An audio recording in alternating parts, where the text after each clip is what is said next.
This is the English 2.0 podcast.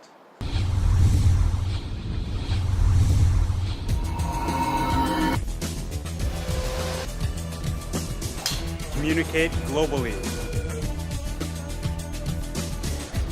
Raise your level.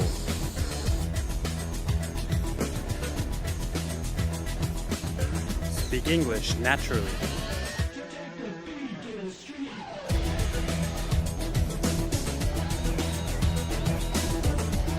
Hello and Happy New Year. It is 2012 and you are watching the English 2.0 podcast, episode number 15. Thank you so much for watching. My name is Al and as usual I am in Yokohama, Japan right now. Actually not so far from my home. And coming to you at the beginning of the year, so Happy New Year again to all of you. Thank you for watching. So like we started this podcast last year and we've been able to spread the English 2.0 message to over 78 different countries. It's incredible. I never would have thought that. So thank you so much for watching and sharing the English 2.0 message. And if this is your first time watching the podcast, thank you and welcome to the show.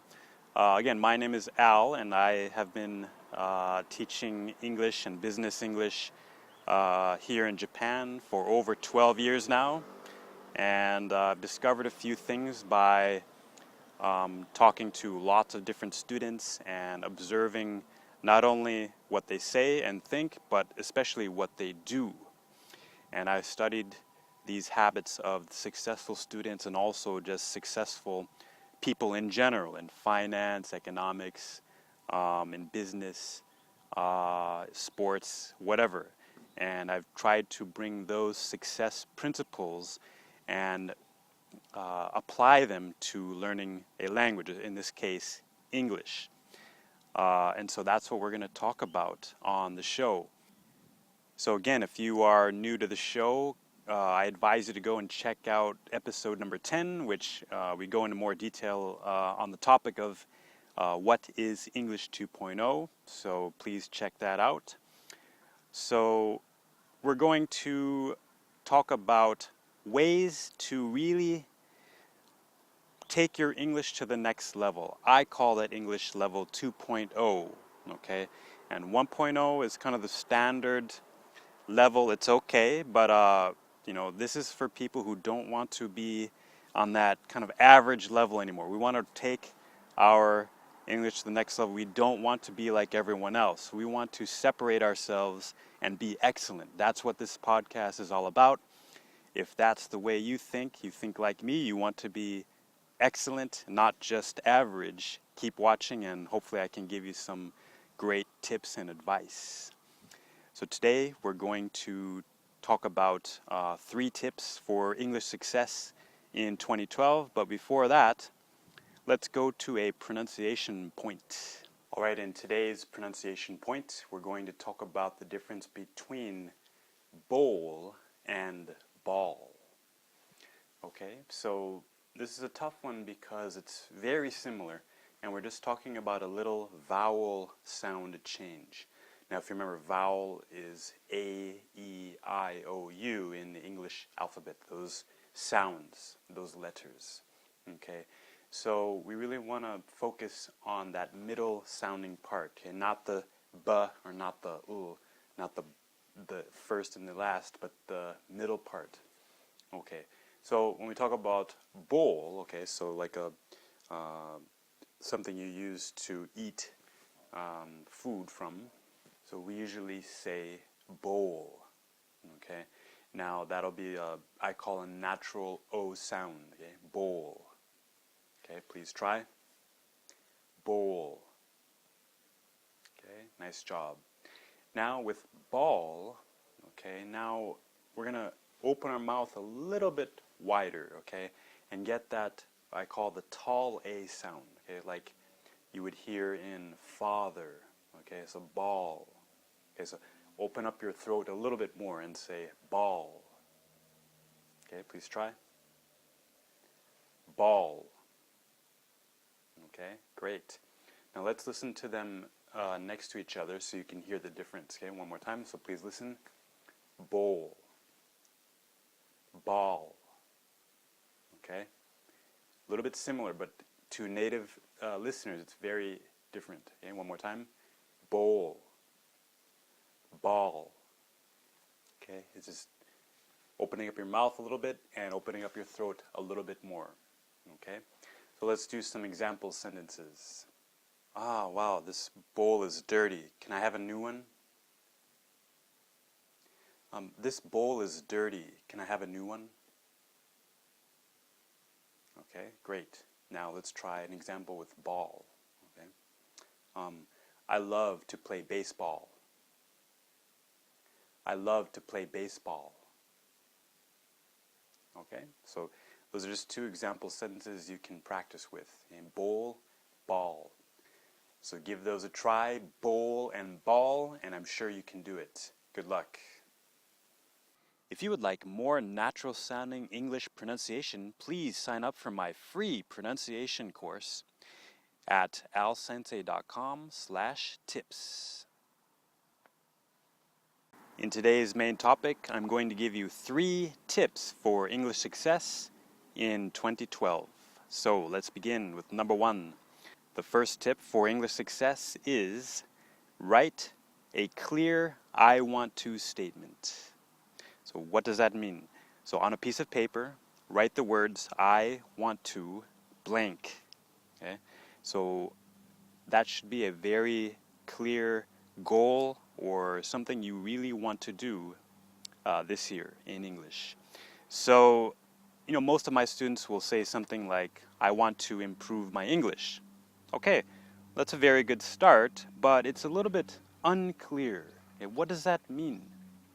So maybe we should expand that, if that's your statement, expand that a little bit. Something like, I want to improve my English in order to blank, okay? Or I want to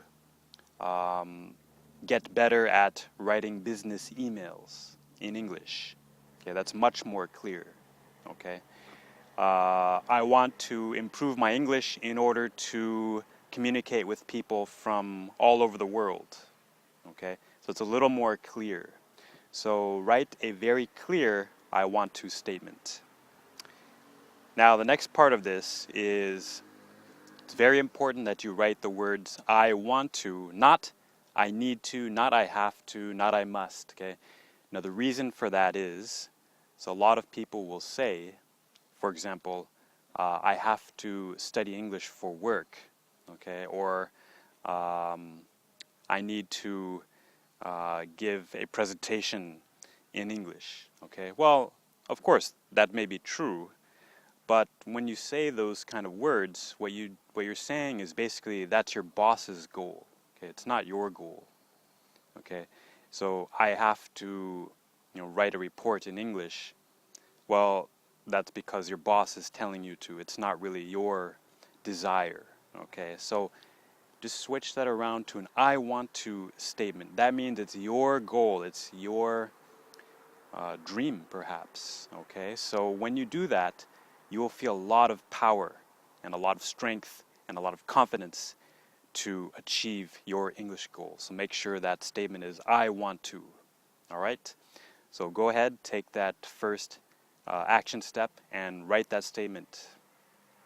All right, tip number 2 for English success in 2012 is create good habits. All right, so what is a habit? Well, a habit is an activity or action that you do regularly, often without thinking. Okay, for example, brushing your teeth or going to the gym. Those could be good habits that you have in your life. Now, unfortunately, there are bad habits, so we want to really cut those out, okay? But for this video, let's talk about good habits. When we talk about English, I usually talk about 2 types of habits. I talk about speaking habits, and I talk about study habits.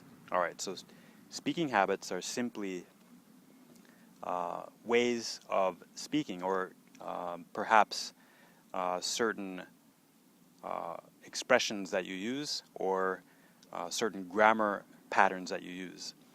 Now, what I'm talking about here is if you have some type of, bad speaking habit or a bad grammar pattern that you're using. One common example is I went to shopping.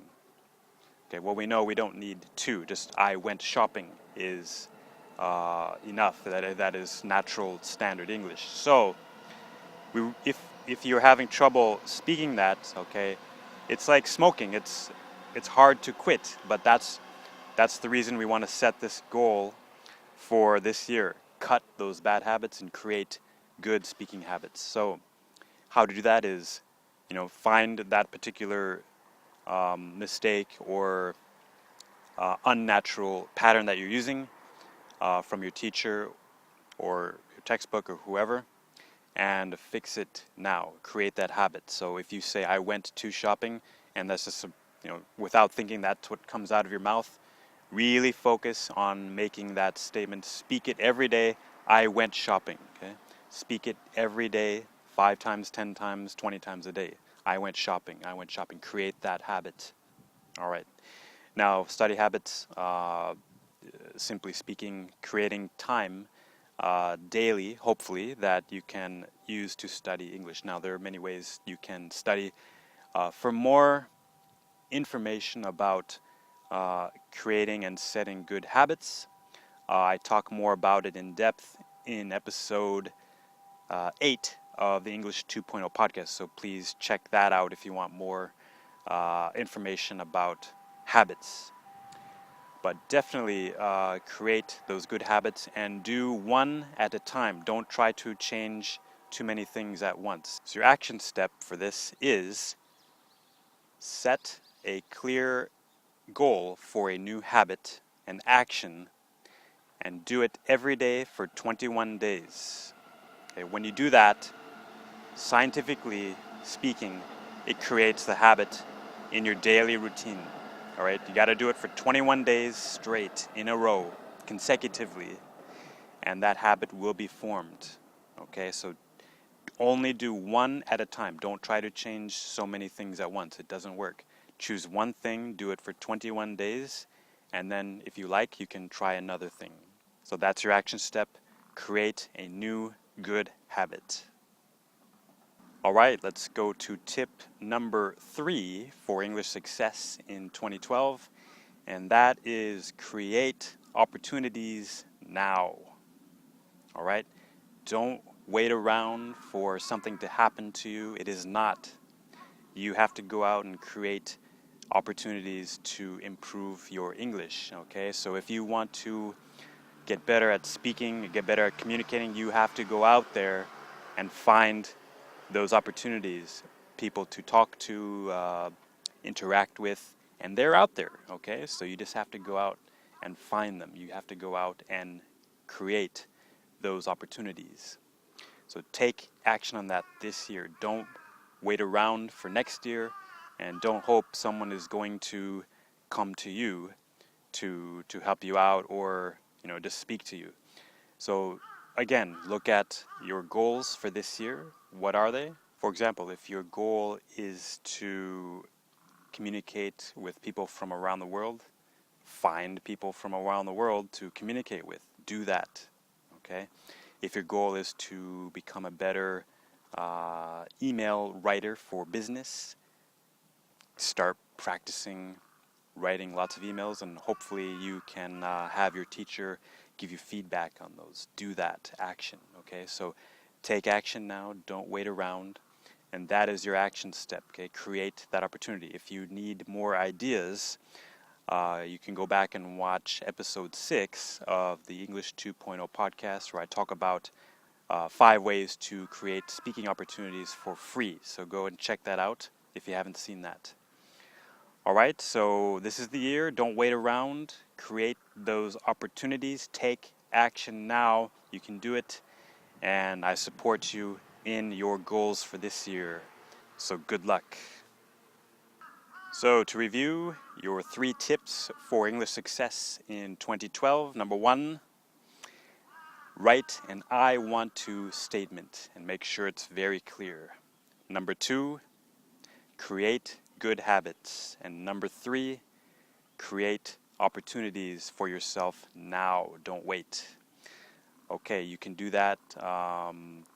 Go ahead and achieve all of your English goals in 2012. I wish you all the best and all the luck and all the success this year. So good luck with your goals and English achievements. Starting in today's episode, I'd like to introduce a new segment to the show, and that is called English 2.0 Tips. So for today's English 2.0 tip, I'd like to introduce you to a good website that can help you with free information, lots of good English lessons online. And that website is Happy English New York. And that is run by someone I've met recently online, and his name is Michael. So please check out his site for lots of great English information and great lessons. He does a great job of making it really easy to understand and really useful tips there. So I'd highly recommend you check it out. You can access his page from alsensei.com and then go to my Trusted Sites tab. And on that page, you will find a link directly to his website. So please check that out. Okay, we are out of time for today, but thank you so much for watching. And if you are a new viewer, thank you for finding the English 2.0 podcast. Again, if you found this information useful or you didn't like it at all, whatever you feel, please leave some comments on iTunes. I would love to hear from you there. Also, if you want English tips free every day, please follow me on Twitter at AlSensei. If you have a question about English or anything, please email me, ask@alsensei.com. I'd love to hear from you, and I'll get back to you as soon as I can. And also, if you'd like more tips and advice for free, I recommend that you sign up for my list and my newsletter. And you can find that at alsensei.com/tips. So check that out, and also you can get access to my pronunciation course there as well. All right, so that is all for today. Thank you so much for watching. Happy New Year, happy 2012, and all the best to you in this new year. And I wish you all the best for future success. Good luck, and I'll see you next time.